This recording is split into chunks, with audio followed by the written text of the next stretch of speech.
जय हिंद दोस्तों। मैं सचिन आप सभी का अपने YouTube चैनल विद्यालय एजुकेशन में स्वागत करता हूं। आज मैं आपके लिए जीएस के महत्वपूर्ण क्वेश्चन लेकर आया हूं। ये सभी जो क्वेश्चन है आपके सभी आने वाले एग्जाम्स में, जैसे कि RO, ARO, UPPSC, state PCS और एसएससी, सीजीडी आदि एग्जाम के लिए बहुत ही महत्वपूर्ण साबित होने वाले हैं। तो चलिए शुरू करते हैं बिना किसी देरी के। आपका पहला क्वेश्चन है कि प्रथम मानव जीवाश्म भारत की किस नदी घाटी से प्राप्त हुआ था? गंगा घाटी, यमुना घाटी, नर्मदा घाटी या ताप्ती घाटी? तो इसका जो राइट आंसर हो जाएगा वो हो जाएगा नर्मदा घाटी। नर्मदा घाटी इसका राइट आंसर हो जाएगा। और इसके बारे में बात करेंगे तो भारत का प्रथम मानव जीवाश्म जो है नर्मदा नदी घाटी से प्राप्त हुआ। और ये कब हुआ? तो 1982 में अरुण सोनकिया ने होशंगाबाद जिले के नर्मदा घाटी के हथनोरा स्थल से मानव कपाल तथा हड्डियों का जीवाश्म प्राप्त किया। हथनोरा से प्राप्त जीवाश्म भारत में प्रथम प्राप्त जो है जीवाश्म है। नेक्स्ट क्वेश्चन है आपका सेकंड, किस अभिलेख में कलिंग विजय का वर्णन मिलता है? तो ये जो है पहला मास्की अभिलेख, रुद्रदामन अभिलेख, जूनागढ़ अभिलेख, हाथी गुम्फा अभिलेख या जो है उपयुक्त में से कोई नहीं या एक से अधिक। इसका जो राइट आंसर हो जाएगा वो हो जाएगा आपका 13वां शिलालेख। यहाँ पे जो अशोक का 13वां शिलालेख है उसमें उसके बारे में जानकारी मिलती है, कलिंग युद्ध के बारे में। यहाँ पर अशोक के शिलालेख के बारे में कोई जानकारी नहीं है, इसलिए गलत हो, कोई भी ऑप्शन नहीं होगा, नन ऑफ दीज हो जाएगा। 13वें शिलालेख में जो है अशोक के कलिंग विजय की जानकारी मिलती है, कलिंग विजय की जानकारी मिलती है। इसके बारे में बात करेंगे तो कलिंग युद्ध 261 ईसा पूर्व का विस्तृत जो वर्णन है अशोक के 13वें शिलालेख में करता है। नंद वंश के पतन के पश्चात कलिंग एक स्वतंत्र राज्य बन गया था। यह राज्य हाथियों तथा हाथी दांत के लिए विख्यात था। भारत में प्राचीनतम ज्ञात अभिलेख मौर्य राजा अशोक के हैं, जो मुख्यतः ब्राह्मी लिपि व प्राकृत भाषा, सर्वाधिक जो पश्चिमोत्तर क्षेत्र में खरोष्ठी लिपि, जबकि उत्तर के सीमांत क्षेत्रों में यूनानी तथा अरेमाइक लिपियों में लिखे मिले हैं। मास्की, गुर्जरा, नित्तोर तथा उद्देगोलम अभिलेखों में अशोक का वास्तविक नाम लिखा मिला है, जबकि अशोक के अन्य अभिलेखों में उसका नाम, उपाधि, देवा नाम प्रियदर्शी लिखा है। यह भी आपको याद रखना है। थर्ड क्वेश्चन है आपके यहाँ पे, the first empire was established by which ruler in India? Bharat में पहले साम्राज्य की स्थापना किस शासक के द्वारा की गई थी? चंद्रगुप्त मौर्य, अशोक, कनिष्क, चंद्रगुप्त द्वितीय, विक्रमादित्य? उपयुक्त में से कोई नहीं या एक से अधिक? आप सभी को पता है इस बात में सबसे पहले साम्राज्य की जो स्थापना है ये आपको चंद्रगुप्त मौर्य के द्वारा स्टार्ट की गई थी। चंद्रगुप्त मौर्य के द्वारा स्टार्ट किया गया था। इसके बारे में बात करेंगे तो चंद्रगुप्त मौर्य भारत के महान सम्राट थे। इन्होंने मौर्य साम्राज्य की स्थापना की थी। चंद्रगुप्त मौर्य पूरे भारत को एक साम्राज्य के अधीन लाने में सफल रहे। चंद्रगुप्त मौर्य का महत्वपूर्ण युद्ध घनानंद के साथ उत्तराधिकार के लिए हुआ था। चंद्रगुप्त मौर्य ने घनानंद को पराजित कर 322 ईसा पूर्व में मगध का शासक बना। चंद्रगुप्त के शत्रुओं के विरुद्ध चाणक्य की कूटनीतिक चालों का वर्णन जो है विशाख दत्त रचित मुद्रा राक्षस में मिलता है। चंद्रगुप्त के दरबार में यूनानी शासक सेल्यूकस का राजदूत मेगास्थनीज आया था और इसकी पुस्तक क्या थी? इंडिका। ये भी आपको याद रखना है। अगला क्वेश्चन है फोर्थ नंबर, बुद्ध की प्राचीनतम प्रतिमा किस शैली में प्राप्त होती है? सबसे जो प्राचीनतम जो प्रतिमा है, गांधार शैली, मथुरा शैली, मौर्य शैली या गुप्त शैली? उपयुक्त में से कोई नहीं या इनमें से कोई एक से अधिक? इसका जो राइट आंसर हो जाएगा गांधार शैली। गांधार शैली के बारे में बात करेंगे तो कनिष्क के शासन काल में कला क्षेत्र में दो स्वतंत्र शैलियों का विकास हुआ, गांधार एवं मथुरा कला शैली। देश के पश्चिमोत्तर क्षेत्र में गांधार कला शैली का विकास, जिस पर यूनानी कला शैली का प्रभाव है। मथुरा कला शैली स्वतंत्र कला शैली है। इसका विकास कुषाण काल में पर्याप्त रूप से हुआ था। और बुद्ध की मूर्तियों के प्राचीनतम निर्माण की जो कला है, शैली को लेकर विद्वानों में मतभेद है, परंतु अब स्पष्ट रूप से माना जाता है कि बुद्ध की प्राचीनतम मूर्ति मथुरा कला शैली में निर्मित हुई थी। वासुदेव शरण अग्रवाल ने सर्वप्रथम मथुरा शैली में बुद्ध मूर्तियों का निर्माण किया गया था। बट स्टार्टिंग में क्या माना था इसको? गांधार शैली का में माना था, इसलिए इसका जो राइट आंसर हो जाएगा, इसलिए इसको गांधार शैली बोलते हैं।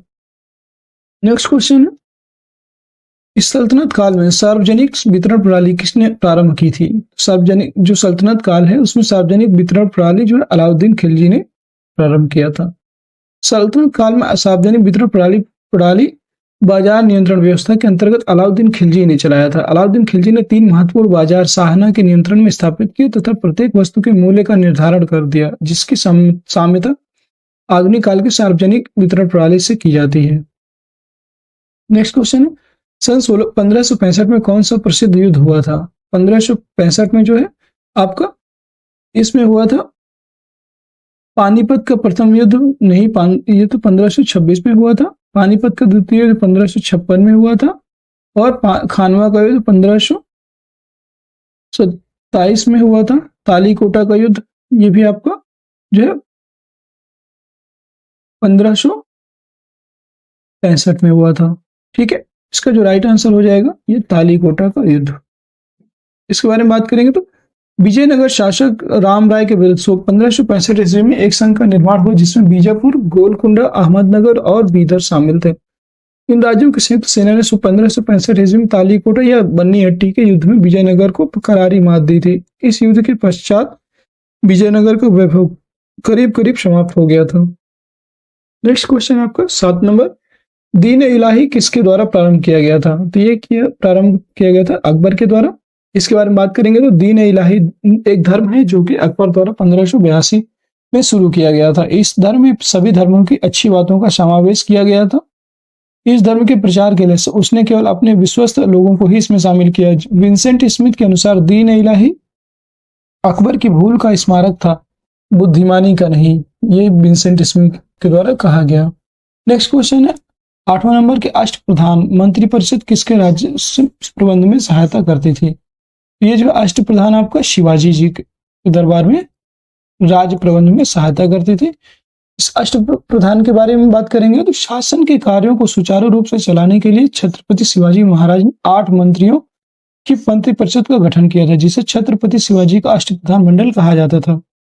इस परिषद का प्रत्येक मंत्री अपने विभाग का प्रमुख होता था। ये शिवाजी के सचिव के रूप में कार्य करते थे। अष्टप्रधान के अंतर्गत पेशवा, अमात्य मंत्री, सचिव, सुमंत, सेनापति, पंडित राव, न्यायाधीश आदि आते हैं।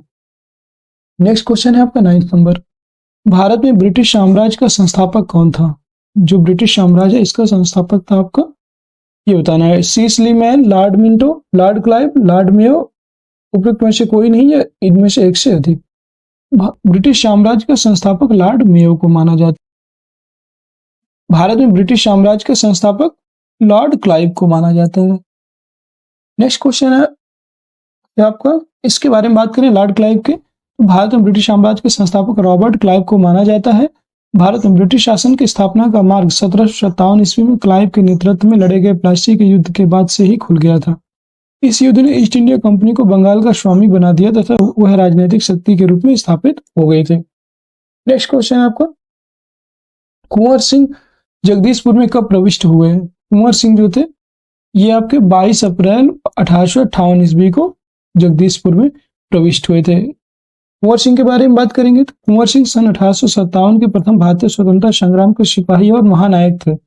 ये 22 अप्रैल 1858 को जगदीशपुर से आंदोलन में शामिल हुए। इन्होंने 23 अप्रैल 1858 को जगदीशपुर के पास अंतिम लड़ाई लड़ी। इस ईस्ट इंडिया कंपनी के भाड़े के सैनिकों को उन्होंने बुरी तरह खदेड़ दिया। उस दिन बुरी तरह घायल होने पर भी इस बहादुर ने जगदीशपुर किले से अंग्रेजों का यूनियन जैक नाम का झंडा उतार कर ही दम लिया। वहां से अपने किले में लौटने के बाद 26 अप्रैल 1858 को इन्होंने वीर गति प्राप्त की। नेक्स्ट क्वेश्चन है, मुंडा विद्रोह का नेता कौन था? मुंडा विद्रोह का जो नेता है वो बिरसा मुंडा थे। बिरसा मुंडा आदिवासियों ने 18वीं सदी से लेकर 20वीं सदी तक कई बार अंग्रेजी सरकार और भारतीय शासक जमींदारों के खिलाफ विद्रोह किए।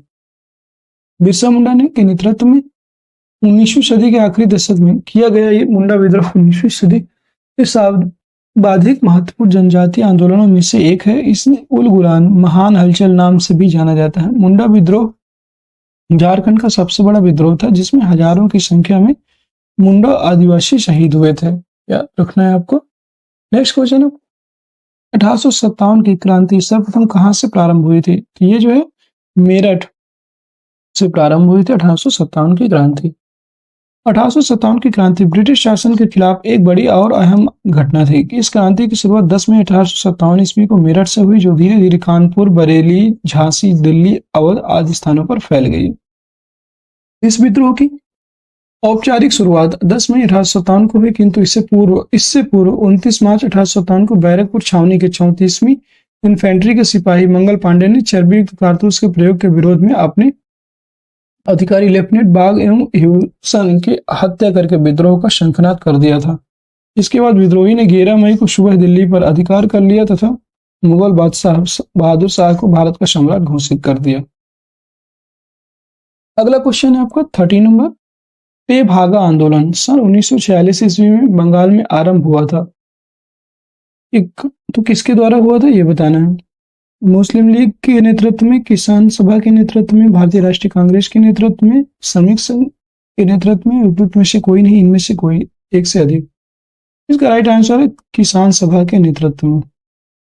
जो 1946 का तेभागा आंदोलन था, ये किसान सभा के नेतृत्व में बंगाल में आरंभ हुआ था और आंदोलन जो सर्वाधिक सशक्त आंदोलन था यह है एक प्रकार का, जिसमें किसानों ने फ्लाइट कमीशन की सिफारिश के अनुरूप लगान की दर घटाकर 1/3 करने के लिए संघर्ष शुरू किया। यह आंदोलन जोतदारों के विरुद्ध बटाईदारों का आंदोलन था। तेभागा आंदोलन फसल का 2/3 हिस्सा उत्पीड़ित बटाईदार किसानों को दिलाने का आंदोलन था।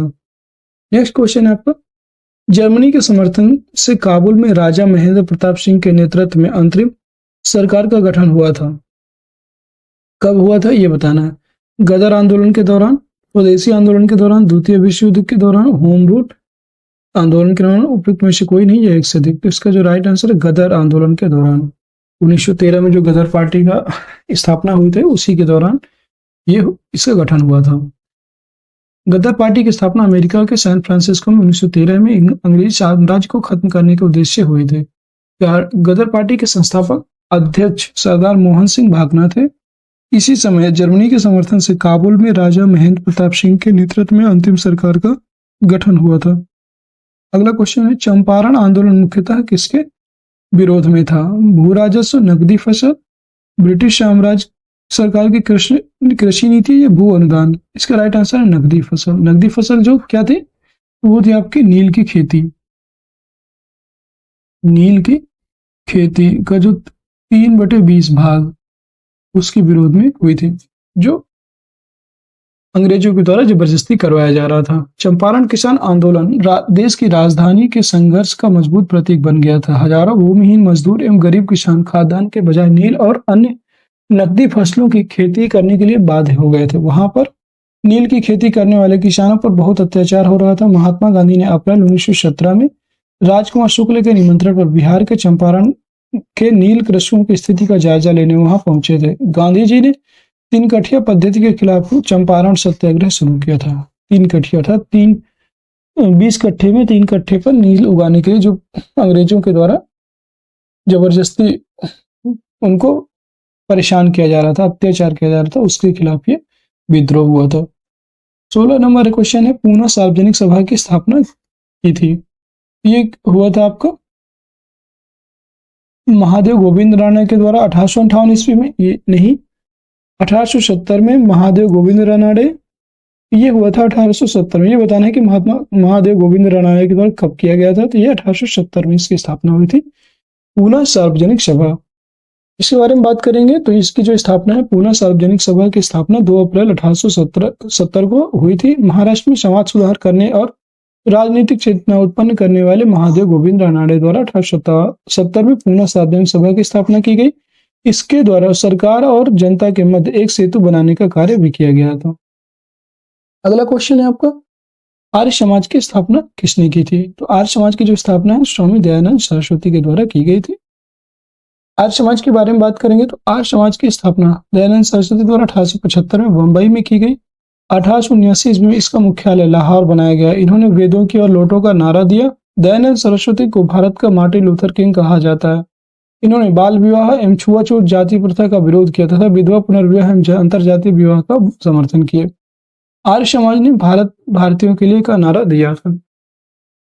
अगला क्वेश्चन है आपका 19 नंबर। 1904 ईस्वी में देवघर में गोल्डन लीग की स्थापना ब्रिटिश का बहिष्कार और स्वदेशी आंदोलन की प्रगति के लिए की गई थी। ये बताना है कहां से किया गया था। बंगाल से, पंजाब से, अवध से, बिहार में या में से कोई नहीं, इनमें से एक से अधिक। इसका जो राइट आंसर हो जाएगा बिहार में इसका जो है किया गया था। 1904 में देवघर में गोल्डन लीग की स्थापना विदेशी वस्तुओं के बहिष्कार और स्वदेशी आंदोलन के लिए की गई थी। इसकी स्थापना जो है बिहार के देवघर जो अब झारखंड में है इस वहां पर की गई थी। नेक्स्ट क्वेश्चन है 19 नंबर। 1858 ईस्वी में डब्ल्यू.सी. बनर्जी द्वारा इंगित भारतीय राष्ट्रीय कांग्रेस के निम्न उद्देश्यों में से कौन सा सही नहीं था?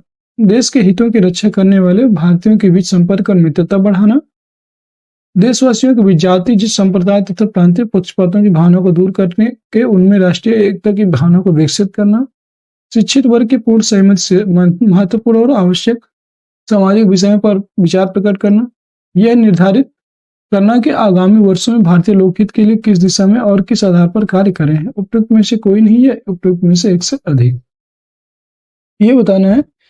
ये जो है इसका राइट आंसर हो जाएगा ई ऑप्शन। ठीक है, ये ऑप्शन क्यों होगा तो ये बताएंगे हम यहाँ पे। कांग्रेस के प्रथम अध्यक्ष जो व्योमेश चंद्र बनर्जी हैं उन्होंने भारतीय राष्ट्रीय कांग्रेस के प्रथम अधिवेशन 1885 में के निम्न उद्देश्य बताए थे। साम्राज्य के विभिन्न भागों में राष्ट्र के हित के कार्यों में संलग्न ऐसे सभी व्यक्तियों में परस्पर घनिष्ठता और मित्रता को बढ़ावा देने की दिशा में कार्य है।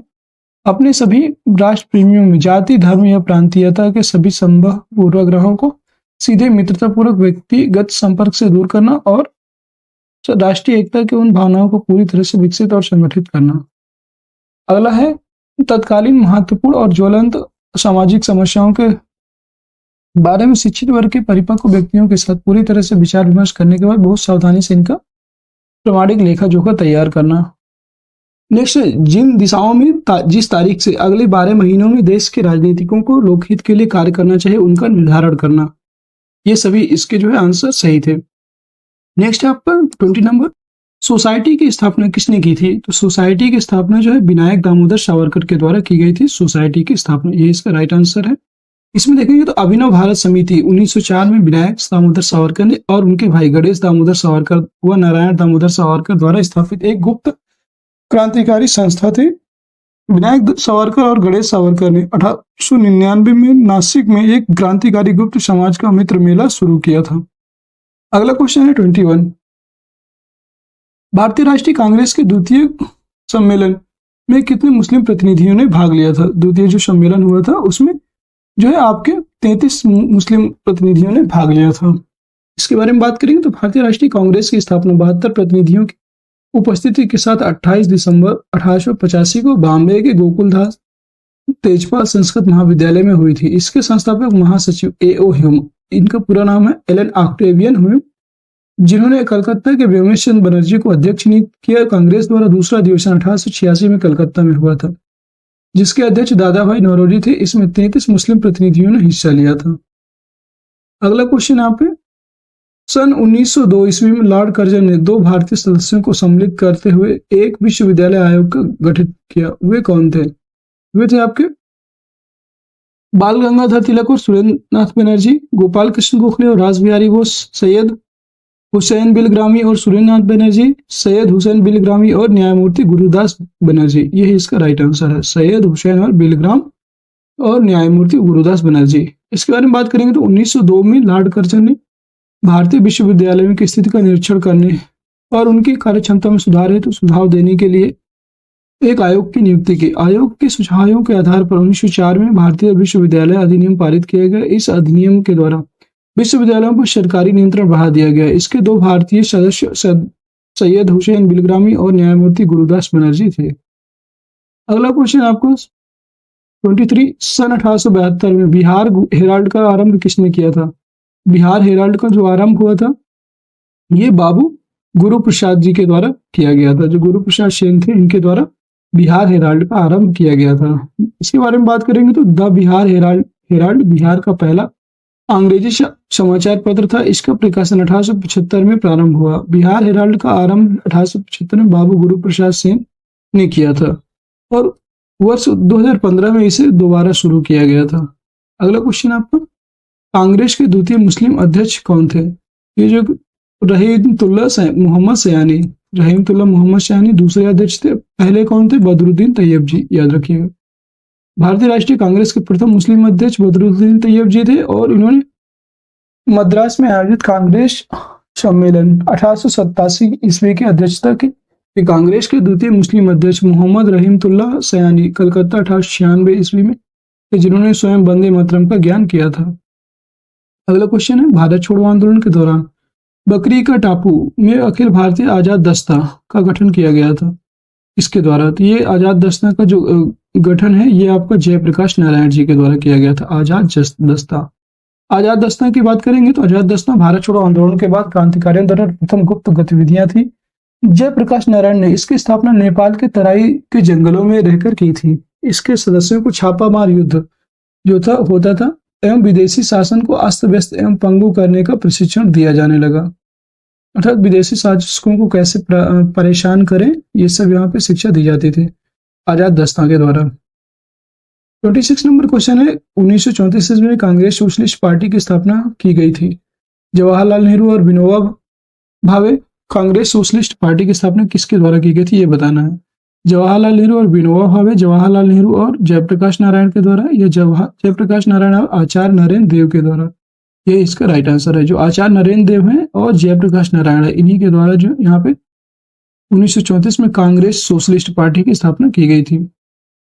इसके बारे में बात करेंगे तो कांग्रेस समाजवादी दल जो भारत का एक राजनीतिक दल था जिसकी स्थापना 1934 में हुई थी। भारतीय समाजवादी नेता प्रथम महायुद्ध के बाद से ही समाजवाद का प्रचार कर रहे थे। आचार्य नरेंद्र देव और जयप्रकाश नारायण, मीनू श्याम मसानी और अशोक मेहता जैसे नेताओं ने अक्टूबर 1934 में बंबई में कांग्रेस समाजवादी पार्टी CSP यहाँ पे बोल सकते हैं कांग्रेस समाजवादी पार्टी का गठन किया गया था। अगला क्वेश्चन है आपका 27, मुस्लिम लीग ने अपना वार्षिक अधिवेशन नियमित रूप से आरंभ किया था। कब से आरंभ किया था? ये जो है 1916 ईस्वी, 1919, 1934 या 1924 या 1925। 1925 में जो है मुस्लिम लीग की स्थापना, जो 1925 से इन्होंने नियमित अधिवेशन शुरू किया था यहाँ पे।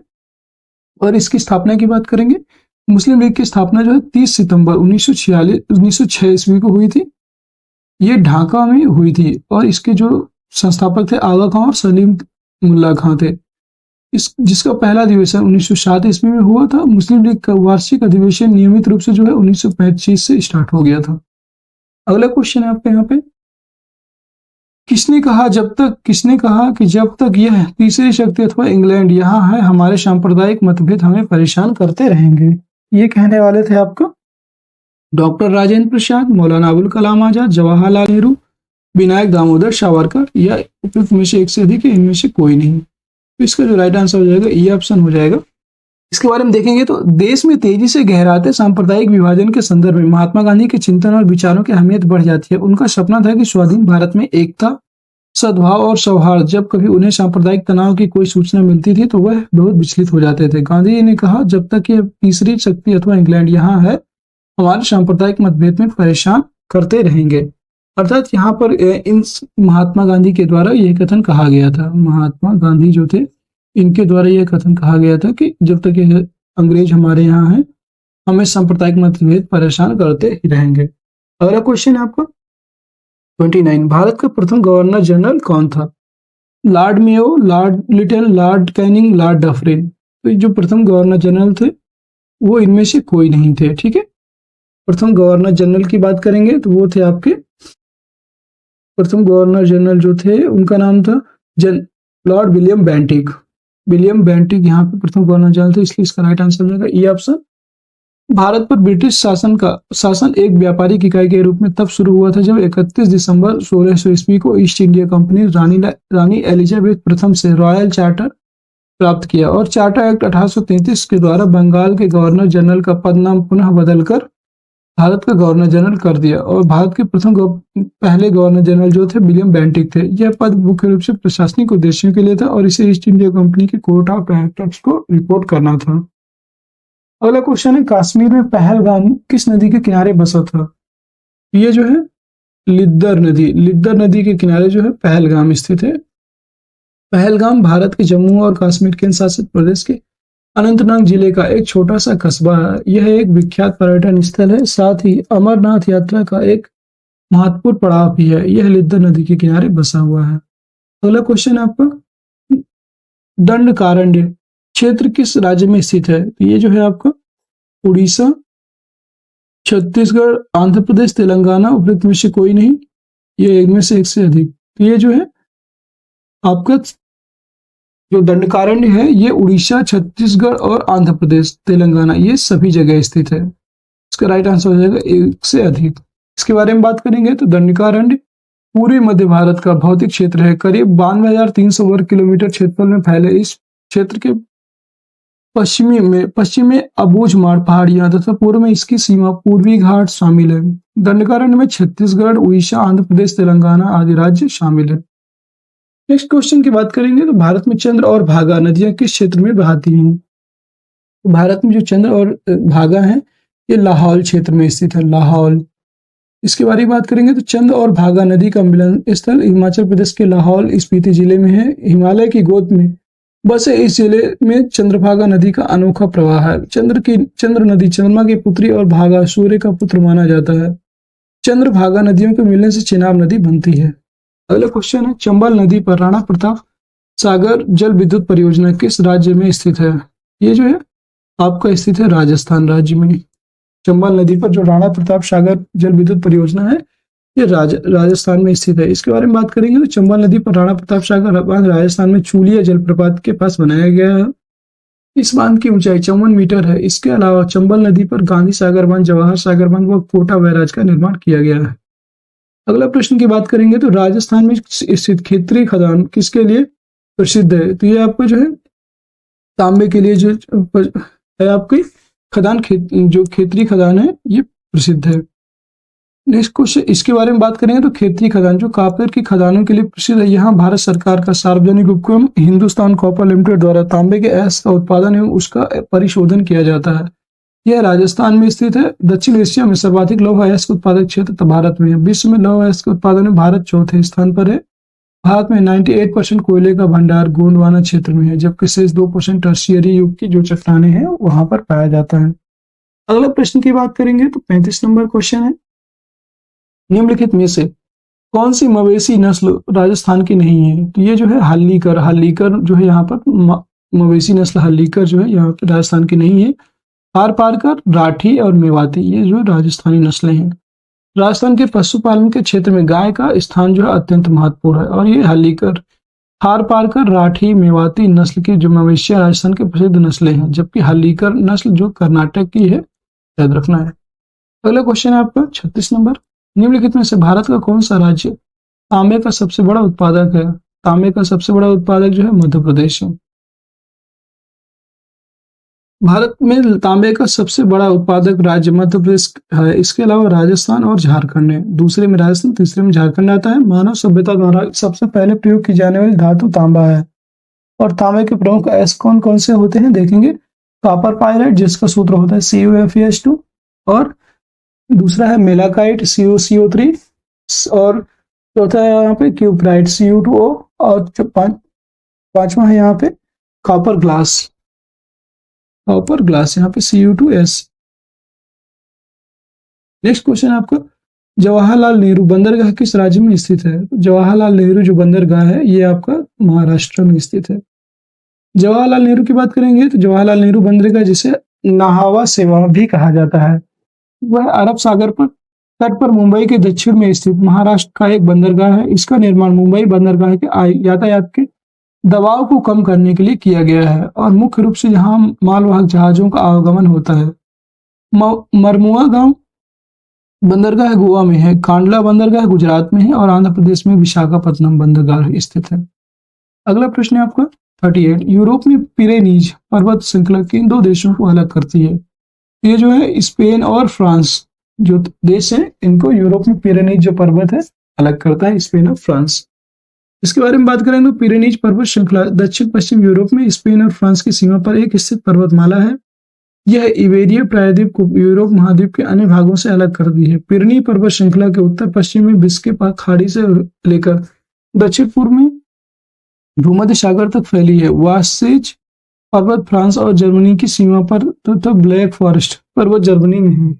अगला प्रश्न है आपका, भारत का किस देश के साथ स्वतंत्र आवागमन रेजिम है? स्वतंत्र आवागमन जो है ये बताना है आपको किसमें है। तो ये जो है म्यांमार में जो भारत का स्वतंत्र आवागमन रेजिम है। इसके बारे में बात करेंगे तो भारत और म्यांमार दोनों पड़ोसी देश हैं। इसके संबंध में अत्यंत प्राचीन और गहरे हैं और पड़ोसी देश होने के कारण भारत के लिए बर्मा का आर्थिक, राजनीतिक और रणनीतिक महत्व भी है। अरुणाचल प्रदेश, मिजोरम, मणिपुर और नागालैंड की सीमाएं जो म्यांमार से सटी हुई हैं। म्यांमार के साथ चहुमुखी संबंधों को बढ़ावा देना भारत के पूर्वोत्तर राज्यों के आर्थिक परिवर्तन के लिए भी महत्वपूर्ण है। अगला प्रश्न है, उत्तरी अमेरिका में नियाग्रा जलप्रपात किन दो झीलों के मध्य स्थित है? ये जो है आपका स्थित है सुपीरियर झील और मिशिगन झील, नहीं। मिशिगन और ह्यूरन, ये भी नहीं। ह्यूरॉन झील और ओंटारियो, ये भी नहीं। ओंटारियो और इरी जो है इन दोनों के मध्य स्थित है नियाग्रा जलप्रपात। अगला प्रश्न की बात करेंगे हम, अड्डू प्रवाल द्वीप किस महासागर में स्थित है? अड्डू प्रवाल द्वीप ये आपका जो है भारतीय महासागर या इंडियन हिंद महासागर बोलेंगे इसे, हिंद महासागर के मध्य स्थित है। इंडियन ओशन जो है यहाँ पर आपका अड्डू प्रवाल द्वीप स्थित है। अगला प्रश्न की बात करेंगे, निम्नलिखित में से कौन एक जर्मनी का कोयला क्षेत्र नहीं है? तो जर्मनी का जो कोयला क्षेत्र है रूर है, जर्मनी में रूर घाटी। लॉरेन बेसिन जर्मनी में नहीं स्थित है। सार बेसिन है और अचेन बेसिन। रूर, सार और अचेन ये तीनों जो बेसिन है ये जर्मनी की कोयला क्षेत्र, जर्मनी में कोयला क्षेत्र के लिए प्रसिद्ध है। राइट ऑप्शन हो जाएगा बी ऑप्शन। नेक्स्ट प्रश्न है आपका 43, निम्नलिखित में से कौन सा जोड़ा बेमेल है अर्थात जो सही सुमेलित नहीं है? तो Maasai central eastern Africa, Maasai जो है मध्य पूर्वी अफ्रीका की है, एकदम सही। सकाई की बात करेंगे तो सकाई मलेशिया की है, ये भी सही है। बेडोइन अरबी प्रायद्वीप, ये भी सही है। किर्गिज सेंट्रल एशिया, किर्गिज जो है मध्य एशिया के हैं, ये भी सही। तो में से एक से अधिक सभी इसके सही हो जाएंगे। नेक्स्ट प्रश्न है आपका, भरमौर जिला जनजातीय क्षेत्र किस प्रांत में स्थित है? तो भरमौर जनजातीय क्षेत्र की बात करेंगे, ये आपका स्थित है यहाँ पे हिमाचल प्रदेश में। हिमाचल प्रदेश में भरमौर जनजाति स्थित है। अगले प्रश्न की बात, भरमौर जनजाति की बात करेंगे तो भरमौर जनजातीय क्षेत्र हिमाचल प्रदेश में है और भरमौर हिमाचल प्रदेश राज्य के चंबा जिले में स्थित एक नगर है। भरमौर का ऐतिहासिक महत्व है और यह चंबा की प्राचीन राजधानी हुआ करती थी। शहर के बीच में स्थित 84 मंदिर लगभग 1400 वर्ष पुराना है और नगर का सांस्कृतिक केंद्र है। अगला प्रश्न है कि संविधान सभा की प्रथम बैठक कब हुई थी? तो ये जो है संविधान सभा की पहली बैठक हुई थी 9 दिसंबर 1946 ईस्वी को।